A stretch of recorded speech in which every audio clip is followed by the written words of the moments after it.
wabarakatuh. Saya Nisa Bahar. Saya di sini akan menjelaskan materi pemberontakan di Jawa Barat. Pemberontakan DIT di Jawa Barat dipimpin oleh Sekat Madji, Marjiman, Kartosoewirjo. Latar belakang DIT di Jawa Barat adalah mendatangkan perjanjian Renville pada 1948 yang mengharuskan pengikut TRI menggosokkan wilayah Jawa Barat dan pindah ke Jawa Tengah. Pemberontakan DIT di Jawa Barat terjadi mulai Februari 1948 hingga 4 Juni 1962. Oke, saya juga di sini akan menjelaskan materi pemberontakan di Jawa Tengah. Pemberontakan DIT di Jawa Tengah dipimpin oleh Amir Fattah Wijaya Kusuma atau yang disebut Amir Fattah. Latar belakang DIT di Jawa Tengah,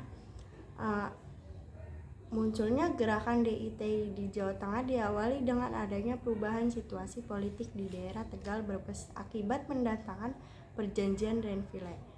Pemberontakan DIT di Jawa Tengah ini berlangsung pada 23 Agustus 1949 hingga Juni 1954. Sedangkan proses pemberontakan DIT di Jawa Tengah adalah mengingkarkan berdirinya DITI di Jawa Tengah pada tanggal 23 Agustus 1949 di Desa Pengrasaan Tegal.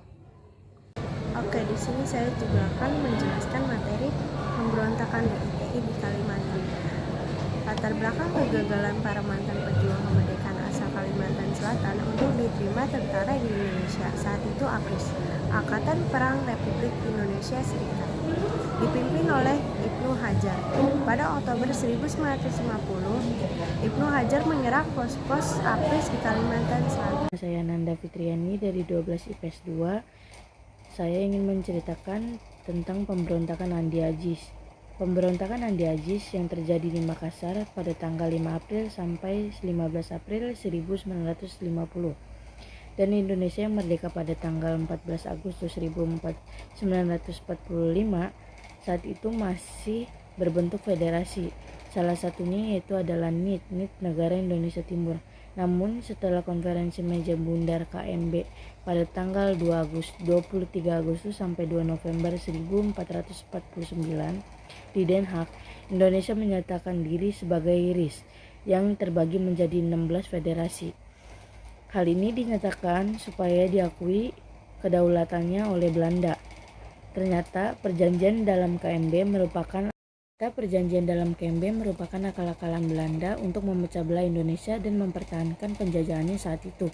Keputusan KMB tidak bertahan lama dan golongan unitaris mengajukan Negara Kesatuan Republik Indonesia (NKRI) sehingga wilayah-wilayah termasuk NIT melebur di dalamnya.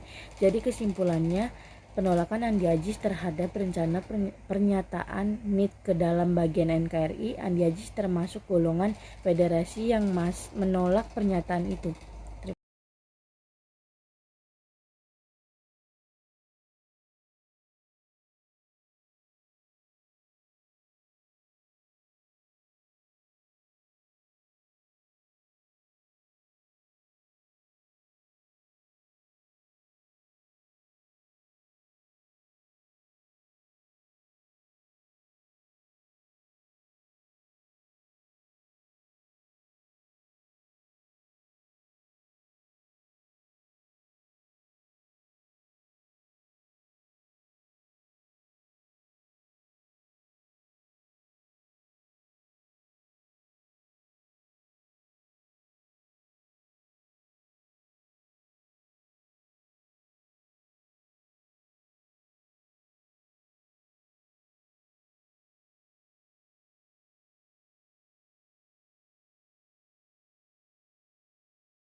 Assalamualaikum warahmatullahi wabarakatuh. Di sini saya Alika Aura Putri. Di sini saya akan menjelaskan tentang pemberontakan APRA. Latar belakangnya adalah timbulnya pemberontakan APRA adalah mulai dibubarkannya negara bagian bentukan Belanda di Republik Indonesia Serikat atau yang lebih dikenal dengan sebutan RIS yang bergabung kembali ke Republik Indonesia.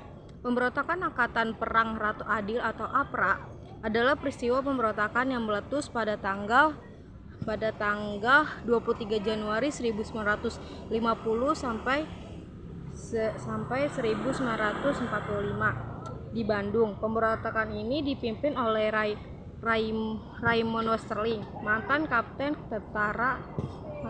tentara kerajaan di Hindia Belanda, Koninklijke Nederlandse Indisch Legionel atau lebih dikenal dengan sebutan KNIL. Nah, di sini tuh ada 5 tokoh pemberontakan APRA yang utama itu di sini ada Sultan Hamid II, itu ada Komisaris Besar Yusuf, dan ketiga itu ada Anwar Jokowinoto, yang keempat itu ada RAA Male Wirnatasuma, yang kelima itu Raymond Westerling. Dah, segitu dulu pembahasan kami. Assalamualaikum warahmatullahi wabarakatuh. Kami berdua di sini ingin menjelaskan tentang gerakan-gerakan pemberontakan yang ada di Indonesia. Nah, saya di sini akan menjelaskan tentang gerakan G30 SPKI. Gerakan G30 SPKI adalah sebuah peristiwa penting dalam sejarah Indonesia yang terjadi pada tanggal 30 September 1965.